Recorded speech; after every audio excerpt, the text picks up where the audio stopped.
విదేశ పర్యటనలో ఉండి ఉదయం మా అందరికీ ఫోన్ చేసి నేను వెళ్ళలేకపోతున్నాను, తంగెడ గ్రామంలోను అదేవిధంగా తేలుకొంట గ్రామంలోను ఇద్దరు మన పార్టీ వారిని తీసుకెళ్ళి కేసులు పెట్టి హెరాస్ చేశారు, మమ్మల్ని అందరినీ వెళ్ళి రమ్మని ఆయన కోరారు.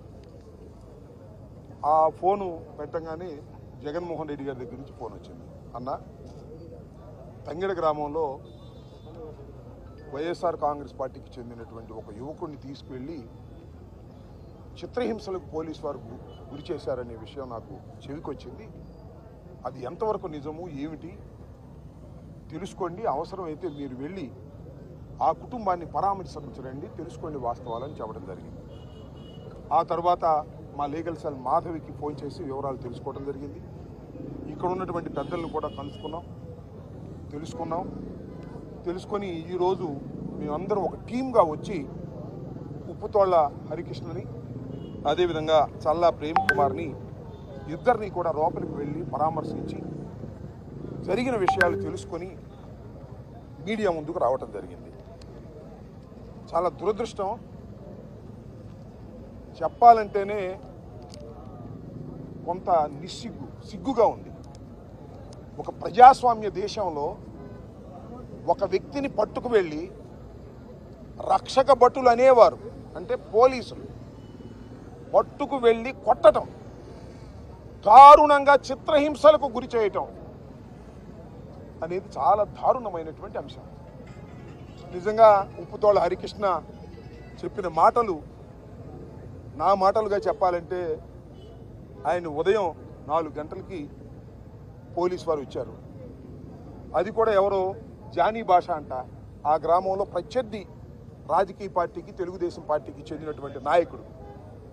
ఆయన కారులో వచ్చారు. ఆయన కారులో వచ్చి మీరు రండి అంటే, ఏమిటి పోలీస్ వ్యాన్ కూడా కాదు, ఎందుకు మేము ఈయన కారులో రావాలి అని తండ్రి కొడుకులు ఇద్దరు కూడా అడ్డం తిరిగి మేము వస్తాం పదండి పోలీస్ స్టేషన్, కానీ ఆ జానీ భాషా కారులో మేము రాము, ఆయన తెలుగుదేశం ఆయన మాకు వ్యతిరేకంగా ఉన్నాడు, ఆయనే మిమ్మల్ని తీసుకొచ్చి మమ్మల్ని తీసుకెళ్లాలని ప్రయత్నం చేస్తున్నారు, మేము రామని పోలీస్ స్టేషన్కి వచ్చారు. ఇందాక ఆ ఎల్లయ్య తండ్రి గారు చెప్పినట్టుగా వాళ్ళ అన్నను కూడా తోడు తెచ్చుకున్నాడు. ఎల్లయ్య పాప ఒక్కడే కాదు కదా అని వాళ్ళ అన్నగారిని కూడా, ఇందాక ఉన్న అన్నగారిని కూడా తోడు తెచ్చుకుని ముగ్గురు కలిసి వచ్చారు. వచ్చిన తర్వాత పోలీస్ స్టేషన్లో మరి ఉప్పుతోళ్ల హరికృష్ణను కూర్చోబెట్టారు. కాసేపు తర్వాత పోలీస్ స్టేషన్ పక్కనే ఉంటుందంట ఇంకొకటి, ఒక ప్రైవేట్ రూమ్, అక్కడికి తీసుకువెళ్ళారు. తీసుకువెళ్ళి హరికృష్ణ చెప్పిన మాటలే చెప్తున్నా నేను. 2 కాళ్ళు చాచి కానిస్టేబుల్స్ ముగ్గురు, ఆ దాచేపల్లి సిఐ పొన్నూరు భాస్కరు,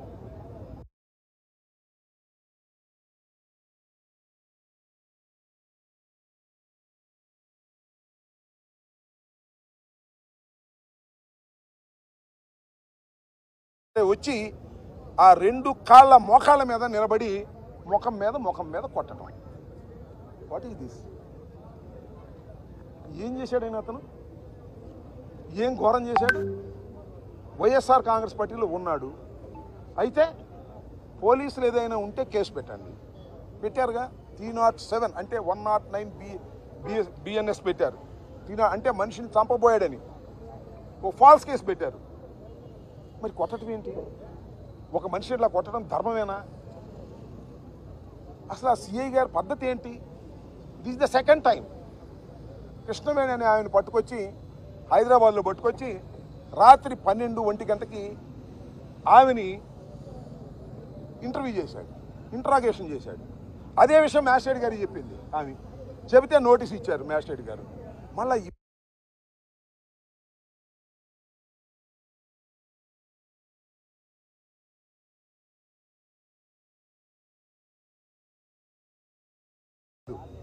వీళ్ళ నాన్నగారు పెదనాన్న వెళ్ళి అరుస్తూ గందరగోళం చేస్తే, మళ్ళా మా పార్టీకి చెందిన వాళ్ళందరూ కూడా వెళ్ళి ఏంటి అయితే కొడుతున్నారని పెద్దగా అరిస్తే, ఇవాళ పేపర్లో కూడా వచ్చి ఈనాడు రాశాడు, ఇది వైఎస్ఆర్ కాంగ్రెస్ పార్టీ వాళ్ళు దౌర్జన్యం చేశారంట అని రాశాడు ఈనాడు. ఆయన దౌర్జన్యం కాదు, రక్షించుకోవడానికి కేకలేస్తూ వెళ్ళారు. అబ్బో ఇది బయటకు వచ్చేసింది, ఇక మనం అట్టి పెట్టిన లాభం లేదని తీసుకువెళ్ళి కోర్టులో ప్రొడ్యూస్ చేశారు. ప్రొడ్యూస్ చేసే ముందు తీసుకువెళ్ళి హాస్పిటల్లో చూపించారు. ఇది ధర్మం, అంటే ప్రొసీజర్. హాస్పిటల్లో చూపిస్తే చెప్పాడు, అయ్యా నన్ను కొట్టారు పోలీసు వారు, నా కాళ్ళు పగిలిపోయినాయి, మోకాళ్ళు పని చేయటం లేదు, నడవలేకపోతున్నానని చెప్తే మరి డాక్టర్ గారు ఏం మేనేజ్ చేశారు, ఏమి రాశాడో మాకు తెలియదు, అది రిపోర్ట్ వస్తుంది. డాక్టర్ గారు ఏమి రాశాడో, వీళ్ళు ఏం మేనేజ్ చేశారో, వీళ్ళేం లేదండి, వాడికి అంతకుముందే దెబ్బలు ఉన్నాయి, అంతకుముందే కాళ్ళకు దెబ్బలు ఉన్నాయి, ఇవన్నీ కొత్త దెబ్బలు కాదండి, ఈయన పోలీసు వాళ్ళు ఇవ్వటం. మరి డాక్టర్ గారు ఏమి రాశాడో వస్తే తెలుస్తుంది. అతను లారీ డ్రైవర్గా పనిచేస్తున్నాడు. ఎందుకంటే తంగెడలో ఎన్నికలు అయిపోయిన తర్వాత ఎన్నికల్లో జరిగిన గొడవల వల్ల ఇతన్ని కొడతారని, ఇతని మీద కేసులు పెడతారని భయపడి తెలంగాణ వెళ్ళి అక్కడ లారీ డ్రైవర్గా పనిచేసుకుంటున్నాడు. ఇంకా కాళ్ళు నొప్పులేంటి, లారీ డ్రైవర్గా పనిచేసుకుంటున్నాడు కదా, శుభ్రంగా లారీ డ్రైవర్గా పోయి హనుమాన్ జయంతి అని వచ్చాడు, దొరికాడు రాని పట్టేశారు. పట్టేసి తీసుకువెళ్ళి ఈ విధంగా చిత్రహింసలకు గురి చేశారు. తర్వాత మ్యాజిస్ట్రేట్ గారి దగ్గర ప్రొడ్యూస్ చేశారు, గత్యంతరం లేని పరిస్థితుల్లో. లేకపోతే అప్పుడప్పుడు ప్రొడ్యూస్ చేసేవాళ్ళు కాదు, మొత్తం దెబ్బలను తగ్గిన తర్వాత ప్రొడ్యూస్ చేస్తారు. కానీ వాళ్ళ నాన్న, వాళ్ళ పెదనాన్న, ఇంకా వైఎస్ఆర్ కాంగ్రెస్ పార్టీ నాయకులు వెళ్ళి మా వాడిని ఎందుకు తీసుకొచ్చారు, కోర్టులో ప్రొడ్యూస్ చేయమని గద్దించిన తర్వాత గత్యంతరం లేని పరిస్థితుల్లో కోర్టులో ప్రొడ్యూస్ చేసే ముందు డాక్టర్ గారికి చూపిస్తే, డాక్టర్ గారికి ఈ విధంగా చెప్తే మరి ఆయన ఏం రాశాడో తెలియదు.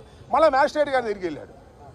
మ్యాజిస్ట్రేట్ గారు సహజంగా ఎవరైనా ఒక ముద్దాయిని పోలీసు వారు హాజరుపరిస్తే కోర్టు వారు మొదటి ప్రశ్న ఏమంటారంటే, అయ్యా నిన్ను పోలీసు వారు